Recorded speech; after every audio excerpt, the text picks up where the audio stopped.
하나님의 지혜가 필요한 사람 제목 가지고 우리 큐티 시작하겠습니다. 욥기 39장 5절부터 30절까지 말씀입니다. 누가 들나귀를 놓아 자유롭게 하였느냐? 누가 빠른 나귀에 매인 것을 풀었느냐? 내가 들을 그것의 집으로 소금탕을 그것에 사는 초소로 삼았느냐? 들나귀는 성읍에서 짓거리는 소리를 비웃나니 나귀치는 사람이 지르는 소리는 그것에게 들리지 아니하며 초장 언덕으로 두루 다니며 여러 가지 푸른 풀을 찾느니라.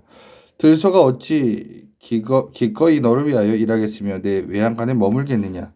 내가 능히 줄로 베어 들소가 이랑을 갈게 하겠느냐? 그것이 어찌 골짜기에서 너를 따라 썰매를 끌겠느냐? 그것이 힘이 세다고 내가 그것을 의지하겠느냐? 내 수고를 그것에게 맡기겠느냐? 그것이 내 곡식을 집으로 실어오며 내 타작마당에 곡식 모으기를 그것에 의탁하겠느냐? 타조는 즐거이 날개치며 학의 깃털과 날개 같겠느냐?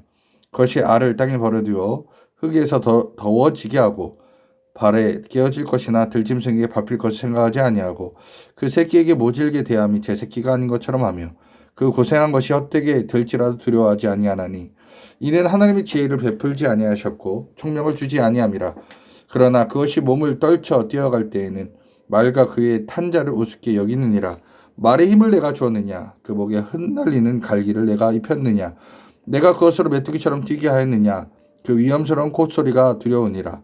그것이 골짜기에서 발굽질하고 힘 있음을 기뻐하며 앞으로 나아가서 군사들을 맞대 두려움을 모르고 겁내지 아니하며 칼을 대할지라도 물러나지 아니하니 그의 머리 위에서는 화살통과 빛나는 창과 투창이 번쩍이며 땅을 삼키듯이 맹렬히 성내며 나팔 소리에 머물러 서지 아니하고 나팔 소리가 날 때마다 힝힝 울며 멀리서 싸움 냄새를 맡고 지휘관들의 호령과 외치는 소리를 듣느니라. 매가 떠올라서 날개를 펼쳐 남쪽으로 향하는 것이 어찌 내 지혜로움으로 말미암음이냐?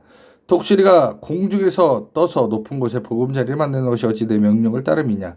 그것이 낭떠러지에 집을 지으며 뾰족한 바위 끝이나 험준한 데 살며 거기서 먹이를 살피다니 그 눈이 멀리 봄이며 그 새끼들도 피를 빠나니 시체가 있는 곳에는 독수리가 있느니라. 아멘. 5절부터 6절까지 보면 들나귀에게 자유를 준 이가 누구냐라고 얘기합니다. 들나귀, 들소 이게 표현되고 있는데 이것은 이제 길들여지지 않는 동물입니다. 그래서 사람들은 이 동물들을 가축으로 쓸 수가 없습니다. 근데 이 들나귀는 사람들이 사라진 이 저주받은 곳이나 사람이 살지 않는 송기는 광야, 들을 거주지로 삼고 살아가는 동물들입니다. 근데 이 들나귀들에게 습성이 있어요. 뭐냐? 들나귀는 사람들의 거주지로부터 멀리 있는 곳에서 스스로 먹이를 찾아다니며 누구의 간섭 없이 자유롭게 살아갑니다. 그러니까 이 들나귀를 얘기하면서 하나님은 요봐, 네가 인간 중심적으로 모든 것을 바라보면 안 된다라고 말씀하고 있습니다. 9절에서 12절에는 사람의 통제를 거부하는 들소를 얘기합니다. 그러니까 우리가 집에서 키우는 그 소를 얘기하는 게 아니라 그러니까 야생 소를 얘기하는 겁니다. 그런 들소는 농산일 못 시킨다라는 거죠. 외양간에 가둬둘 수도 없다라는 겁니다. 자, 그렇기 때문에 길들여지지 않은 이 들소는 힘이 세지만 밥 갈거나 곡식을 추수해서 집으로 가져오는데, 즉 우리가 일명 말하는 황소나 집에서 키우는 소처럼 키울 수가 없다라는 겁니다. 얘네들은 자유롭게 살고 자기들 원하는 대로 움직입니다. 그래서 이들이 사는 영역은 하나님의 자유에 속하는 영역이 있다라는 겁니다. 13절부터 16절까지는 새끼들에게 무관심한 타조에 대해 얘기합니다. 왜 새끼들에게 무관심하다라고 표현하냐? 새끼는 자기가 알을 낳으면 그 알을 자기가 품지 않고 땅에 그냥 흙이 묻어둬요. 그러면서 그 지열로 그 알이 데펴져서 결국 부화시키는 그런 동물입니다. 그러니까 어떻게 보면 새끼에게는 애정과 자비가 없는 그런 동물이 타조다라는 거예요. 근데 이 타조는 부정한 동물이었어요. 자, 그런데 이 타조는 엄청 빠릅니다. 여러분 뭐 잘 아실 거예요. 그러나 욥은 이 타조를 보면서 자신의 삶을 돌아보라라고 얘기합니다. 네가 생각하는 대로 타조는 그렇게 살지 않아. 완전 다른 마음으로 살아간다. 그러니 네 관점에서 타조를 바라보지 말아라라고 얘기하는 겁니다. 그러니까 우리는 우리 관점에서 다른 것들을 평가하고 생각한다면 그것은 너만의 생각일 뿐이다라는 거죠. 19절부터 20절에 보면 이제 군마, 그러니까 전쟁에 쓰는 말이에요. 군마에 대해서 얘기합니다. 자, 군마는요, 야생동물은 아닙니다. 그런데 전투에 쓰기 위해서 훈련된 말이에요. 이 전투에 쓰기 위해 훈련된 이 말은 그 힘이나 능력은 뭐 엄청나게 대단합니다. 그러나 얘네들은 전투를 위해서 쓰는 말이지, 이 말들은 우리가 일반적으로 사용할 수 있는 말은 아니다라는 겁니다. 근데 이 말에 능력을 주고 힘을 주고 이 말이 펄쩍펄쩍 뛰는 그 힘은, 능력은 누가 줬느냐? 하나님 물어보십니다. 근데 말에 힘을 주는 거는 하나님이죠. 그래서 욥은 여기에 대답을 할 수가 없습니다. 21절부터 25절 똑같은 얘기고요. 군마가 전쟁에 특화되었고 그래서 농사에 쓸 수 없다. 그래서 인간이 다른 용도로 사용하기 어려운 게 바로 군마다라는 거죠. 26절에 매에 대해서 얘기합니다. 매는 절벽에 둥지를 틀고 살죠. 매는 바람을 너무 잘 탑니다. 근데 그 능력 하나님이 주셨다라는 겁니다. 근데 독수리의 생존 능력 어떻습니까? 죽은 사체를 먹습니다.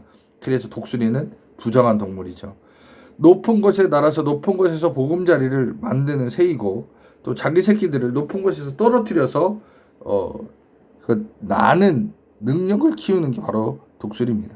근데 이 독수리를 통제하는 게 누구냐? 하나님이다라는 거예요. 사람은 독수리를 컨트롤할 수 없다라는 거죠. 오늘 본문에 나온 동물들은 다 야생동물, 또 사람이 관리하거나 움직일 수 없는 동물들을 얘기합니다. 이들은 인간의 삶에는 유익을 주지 못하는 부정적이고 위협적인 동물입니다. 그런데도 하나님은 이들을 먹이시고 입히십니다. 그리고 각자의 삶 가운데서 살아갈 수 있는 능력과 지혜를 허락하셨습니다. 그러면서 하나님 왜 이 동물들을 쭉 소개를 하냐? 이 땅에 살아가면서 인간적인 방법으로 모든 것을 해결해야 된다. 이렇게 봐야 된다라는 그 관점, 그 사고를 버려라 라고 주님은 얘기하고 있습니다. 이 땅의 모든 것은 하나님이 만드신 피조물들, 즉 사람뿐만 아니라 동식물도 살아가는 공간입니다. 자, 그런 이 세상을 욥의 기준으로 보면 안 된다라는 겁니다.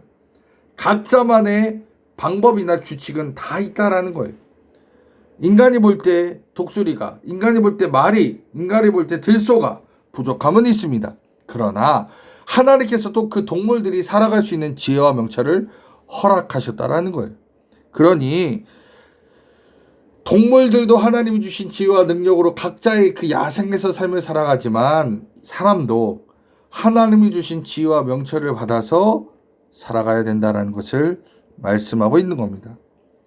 그래서 우리도 하나님이 주신 사명, 지혜 없다면 이 땅에 살아갈 수가 없다라는 겁니다. 그래서 야고보서 1장 5절에 얘기하죠.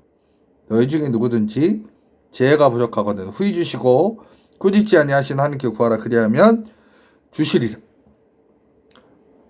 우리 주님께서 이렇게 얘기합니다. 너희들이 하나님께 지혜를 구하면 하나님께서 지혜를 주신다. 근데 예수님도 누가복음 11장 13절에 뭐라고 해요?